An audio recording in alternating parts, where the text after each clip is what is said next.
Oke guys, ini adalah video komentar setelah aku tinggal 2 tahun di Jepang. Let's go.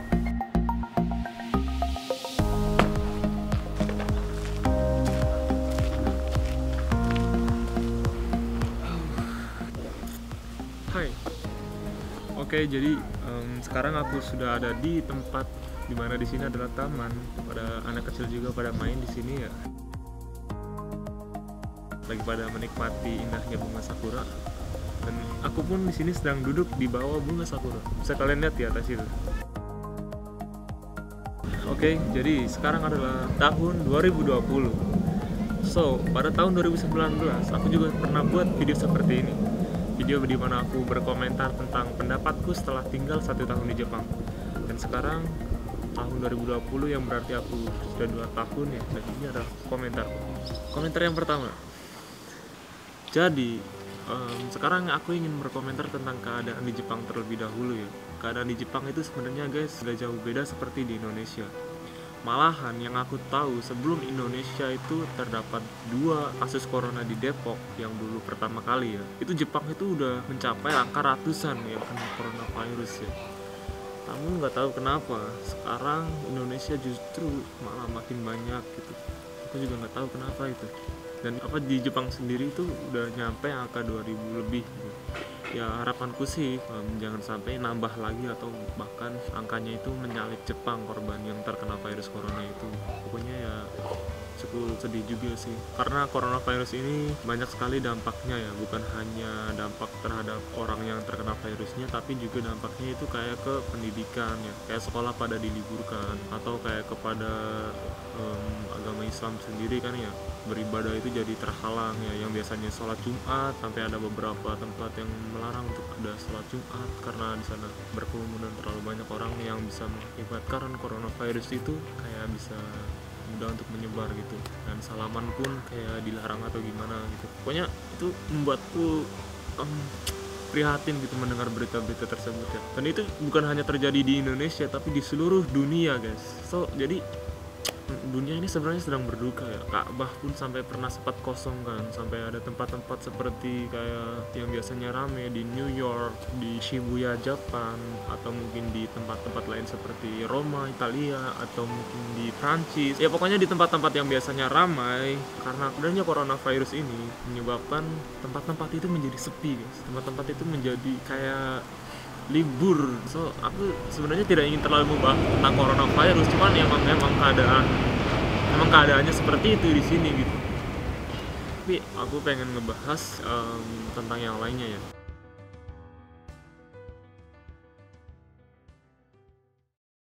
Oke guys, berikutnya adalah aku ingin berkomentar tentang olahraga di Jepang ya. Oke, jadi olahraga di Jepang itu kebanyakan baseball guys. Tidak seperti di Indonesia, olahraga favoritnya itu kan kayak bulu tangkis dan sepak bola, tapi di Jepang itu baseball. Orang Jepang sangat menggemari sekali dengan baseball, dan di sini juga banyak sih. Kalau aku berangkat kerja itu di samping jalan, ketika aku berangkat kerja itu ada lapangan baseball guys. Ada sekitar 2, kalau nggak salah ada 2 lapangan baseball lah. Nah lanjut, aku ingin berkomentar juga tentang keamanan di Jepang. Jadi keamanan di Jepang ini nomor 1 guys. Seperti aku pernah nih kejadian ya, sarung tanganku waktu pergi ke Kyoto itu sempat hilang 1 ya.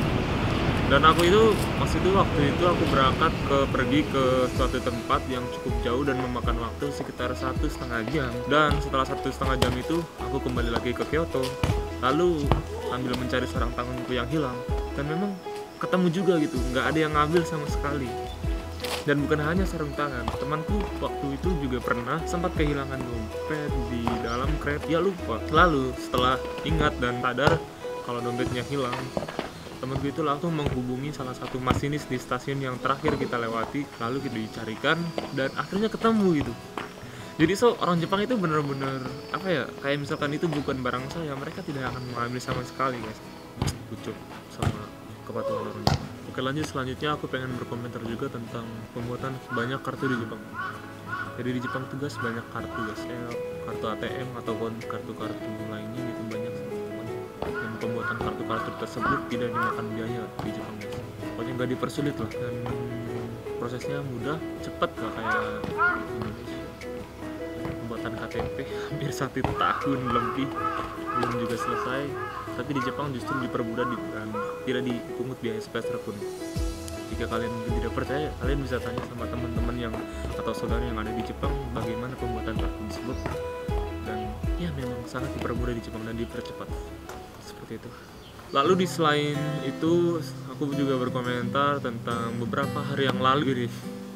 Oke, jadi ceritanya gini guys, waktu itu aku menjemput salah satu temanku yang dari Panahon. Dia ingin bermain ke apartemenku. Karena dia tidak membawa sepeda, dia berhenti di stasiun Omihachiman. Jadi aku terpaksa pergi ke sana membawa sepeda, dan lalu setelah dari sana aku ketemu dengan temanku. Aku pergi pulang bareng ke apartemenku yang berjarak sekitar 10 atau 15 menit. Setelah itu sudah tahu sebenarnya kalau misalkan sepeda di Jepang itu hanya untuk 1 orang ya. Tapi aku berpikir kenapa kalau tidak 2 orang saja. Lagian sepeda aku itu ada boncengannya.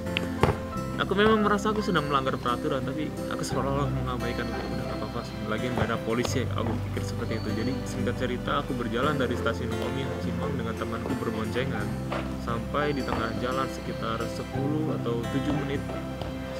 7 menitan lah. Di pertengahan jalan ya sudah melalui jalan yang besar sih, yang jalan dilalui oleh mobil-mobil besar gitu. Udah di jalan yang sempit lah menurutku. Lalu temanku bilang, di depan ada ini katanya, mobil polisi katanya. Oh masa, kata lu? Aku baru nyadar gitu, karena memang saat itu posisiku hanya melihat keranjang dan hanya melihat ke bawah, aku nggak melihat ke jalan depan. Ternyata di depan ada mobil polisi guys. Lalu aku kaget, semoga nggak ada polisi, semoga nggak ada polisi. Emang maksudku semoga tidak ada polisi yang melihat, karena saat itu posisinya cuma ada mobilnya aja gitu. Polisinya lagi kagak ada, lagi nggak tahu pergi ke rumah kemana. Lalu setelah melalui mobil polisi itu, aku ambil jalan belok ke kiri, dan tiba-tiba di sana apa yang terjadi tahu nggak? Tiba-tiba ada yang bilang, Futare no tomo, yamete kudasai. Temanku bilang, Kang, itu katanya ada orang katanya, apa ada polisi minta berhenti katanya.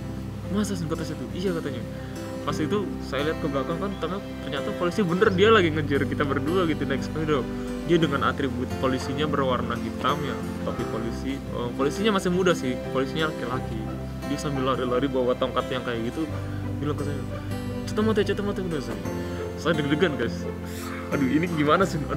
Semua saya katanya pokoknya polisi itu berpesan kepada kita, katanya naik sepeda tuh berbahaya, abunai berdua tuh harus 1 orang guys. Terus kita ditanyain KTP-nya. Jadi kode omisete kudasai katanya.